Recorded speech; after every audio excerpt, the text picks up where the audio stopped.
اعوذ باللہ من الشیطان الرجیم بسم اللہ الرحمن الرحیم۔ السلام علیکم معزز سامعین و ناظرین، امید کرتا ہوں کہ آپ لوگ خیریت سے ہوں گے۔ تو سامعین و ناظرین، آج ایک اور ویڈیو کے ساتھ آپ لوگوں کی خدمت میں حاضر ہوں، جس میں میں آپ کو عاشورہ یعنی 9 اور 10 محرم کو پڑھی جانے والی نفل نمازوں کے بارے میں بتانے کی کوشش کروں گا۔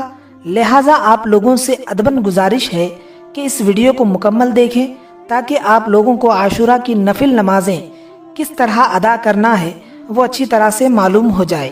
جس طرح عاشورہ کا دن ہمارے لیے معتبر اور محترم ہے، اسی لحاظ سے اس دن کا ہم پر یہ حق ہے کہ اسے نہایت ادب و احترام سے حالت روزہ اور زیادہ سے زیادہ قیام و سجود میں گزاریں۔ میرے پیارے آقا صلی اللہ علیہ وسلم کے پیارے دیوانوں، بہتر تو یہ ہے کہ عاشورہ کی پوری رات ہی عبادت میں گزاری جائے، اور اگر یہ مشکل ہو تو رات کے آخری حصے میں ضرور عبادت کی جائے کہ وقت یوں تو عام راتوں میں بھی قبولیت دعا اور نزول رحمت کا ہے، ساری رات ان مصائب و آلام کا تصور بھی رہنا چاہیے جو عاشورہ کی صبح امام عالی مقام حضرت سیدنا امام حسین رضی اللہ تعالی عنہ اور آپ کے رفقا کو پہنچے کہ یہ تصور، یہ خیال کرنا بھی حصول رحمت و برکت کا ذریعہ ہے۔ اب آئیے نفل نمازوں کو کس طرح ادا کرنا ہے سنتے چلیں۔ سب سے پہلے تو 9 محرم کی مغرب کی نماز کے بعد یعنی عاشورہ کی رات کے بارے میں آتا ہے کہ عاشورہ کی رات کے متعلق بہت ساری نمازیں آئی ہیں۔ جو شخص اس رات میں 4 رکعت نماز اس طرح پڑھے کہ ہر رکعت میں سورہ فاتحہ کے بعد 50 مرتبہ سورہ اخلاص پڑھے، تو مولا کریم اس کے 50 برس گزشتہ اور 50 برس آئندہ کے گناہ بخش دیتا ہے، اور اس کے لیے ملا اعلیٰ میں 1000 محل تیار کرتا ہے۔ اور نماز کے بعد اس دعا کو کثرت سے پڑھیں، سبوح قدوس ربنا ورب الملائکتی۔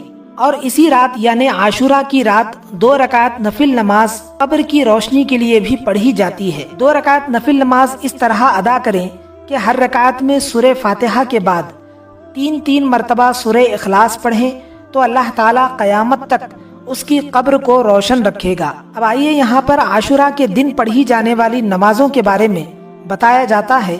حضرت ابو ہریرہ رضی اللہ تعالی عنہ سے مروی ہے کہ عاشورہ کے دن 4 رکعتیں 2 سلاموں کے ساتھ اس طرح پڑھیں کہ ہر رکعت میں سورہ فاتحہ کے بعد سورہ زلزال، سورہ کافرون، سورہ اخلاص 1 دفعہ پڑھے، اور نماز کے بعد 70 مرتبہ درود شریف پڑھے۔ پھر اللہ رب العزت سے دعا کرے، انشاءاللہ تعالی ہر جائز حاجت پوری ہوگی اور ہر دعا قبول ہوگی۔ اور اس دن کا روزہ بھی رکھیں تاکہ روزے کی حالت میں کی جانے والی آپ کی ہر عبادت قبول ہو۔ 9 اور 10 محرم کو روزہ ضرور رکھیں کیونکہ عاشورہ کے روزے کی بہت بڑی فضیلت ہے۔ اور اس حوالے سے یہاں پر ایک حدیث بیان کی جاتی ہے کہ حضرت ابو ہریرہ رضی اللہ تعالی عنہ سے روایت ہے کہ اللہ کے پیارے رسول صلی اللہ علیہ وسلم نے ارشاد فرمایا کہ بنی اسرائیل پر سال میں ایک دن جو کہ یوم عاشورہ یعنی 10 محرم الحرام کا روزہ فرض ہوا تھا، لہٰذا تم بھی اس دن کا روزہ رکھا کرو، اور اس روز اپنے اہل و عیال پر وسعت اور فراخی کیا کرو۔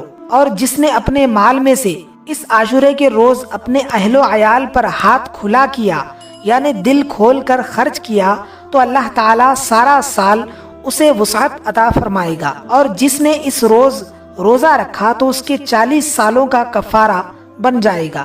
اور جس کسی نے عاشورہ کی رات بیدار رہ کر گزاری اور دن روزے کی حالت میں گزارا، وہ مرتے وقت موت کی تنگی محسوس نہیں کرے گا۔ اور پھر 2 رکعت نفل نماز اس طرح ادا کریں کہ ہر رکعت میں سورہ فاتحہ کے بعد 3 بار سورہ اخلاص پڑھیں، پھر سلام پھیرنے کے بعد اس کا ثواب حضرت فاطمۃ الزہرا رضی اللہ تعالی عنہما کو نذر کریں۔ پھر 4 رکعت نفل نماز اس طرح پڑھیں 1 سلام سے، ہر رکعت میں سورہ فاتحہ کے بعد 5 بار سورہ اخلاص پڑھیں، سلام پھیرنے کے بعد اس کا ثواب شہدائے کربلا رضی اللہ تعالی عنہم کو نذر کریں۔ پھر 2 رکعت نفل نماز اس طرح ادا کریں کہ ہر رکعت میں سورہ فاتحہ کے بعد 3 بار سورہ اخلاص پڑھیں، پھر سلام پھیرنے کے بعد جن کے والدین گزر گئے ہیں وہ ان کی ارواح کو بخشیں، اور جن کے والدین تا حیات ہیں وہ ان کی عمر درازی کے لیے دعا کریں۔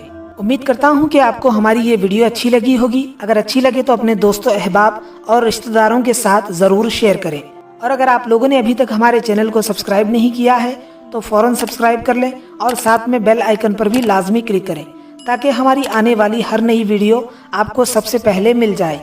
ملتے ہیں پھر کسی بہترین سے ویڈیو کے ساتھ۔ اپنا خیال رکھیں اور مجھے بھی اپنی دعاؤں میں لازمی یاد رکھیں۔ تب تک کے لیے خدا حافظ۔